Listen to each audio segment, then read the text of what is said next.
Setelah masuk ke kuburan, sampai maki di lubang kuburan di Kalibonna. Menurut para alim ulama, kalau mau dikasih turun jenazah, orang yang akan menjemput dibawa jangan orang sembarang.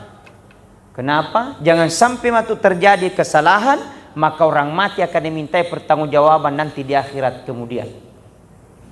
Makanya ulama, ketika sedia orang dibawa, diambil jenazah, turun ke tanah, setelah itu hadapkan ke kiblat. Setelah dihadapkan ke kiblat, buka dulu pengikatnya. Ya, setelah sudah cuman kalau mau dibuka pengikatnya, ada tong dibacakan di situ. Apa dibacakan? Bacakan Bismillahi ala millati Rasulillah sallallahu alaihi wasallam. Ada yang berkata mulai dari kepala sampai ujung kaki dibuka semua pengikatnya. Ada tong yang berkata cukup kepalanya saja. Semua dibenarkan, yang penting terbuka bagian kepala.